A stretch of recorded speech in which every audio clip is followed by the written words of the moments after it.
மலர், நிறைய பேர் ஃபைப்ராய்ட்ஸ் பத்தி கேட்டிருக்காங்க. ஆமா மேம். நிறைய டைப்ஸ் ஆஃப் ஃபைப்ராய்ட்ஸ் இருக்கு. என்னால முடிஞ்ச வரைக்கும் சிம்பிளா எக்ஸ்பிளைன் பண்றேன். சரியா?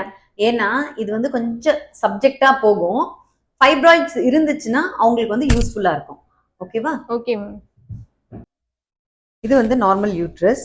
இது வந்து நம்ம யூட்ரஸ்குள்ளார இருக்கிற lining. First type of fibroid என்னன்னா, இது வந்து யூட்ரஸ் வால் இருக்கு இல்லையா, இந்த இடத்துல இருக்கிற ஃபைப்ராய்டு. இதை வந்து இன்ட்ராமியூரல்னு சொல்லுவோம்.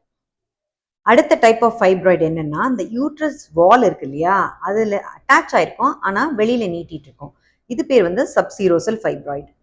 அடுத்த டைப் வந்து என்னன்னா, இந்த சப்சீரோசல் சொன்னேன்ல, அது டைரக்டா அட்டாச் ஆகாம ஒரு காம்பு மாதிரி ஒரு போர்ஷனோட அட்டாச் ஆயிருக்கும். அதுக்கப்புறம் அந்த ஃபைப்ராய்டு வந்து வெளியில இருக்கும்.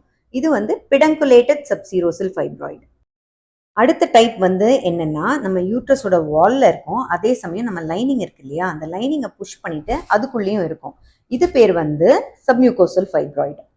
நெக்ஸ்ட் வந்து பிடங்குலேட்டட் சப்மியூகோசல் ஃபைப்ராய்டுன்னு சொல்லுவோம். அதாவது கேவிட்டிக்குள்ளேயே ஒரு காம்பு மாதிரி அட்டாச் ஆகி இந்த ஃபைப்ராய்டு இருக்கும். லாஸ்ட் டைப்பா இது கொஞ்சம் ரேரும் கூட. அதாவது நம்ம யூட்ரஸ் இருக்கு இல்லையா, அது வந்து சில லிகமெண்ட்ஸால நம்ம போனோட அட்டாச் ஆயிருக்கும். அந்த இடத்துல வர ஃபைப்ராய்டு வந்து லிகமெண்ட்ரி ஃபைப்ராய்டுன்னு சொல்லுவோம். அது யூட்ரஸை விட்டு தள்ளி தனியா இருக்கும்.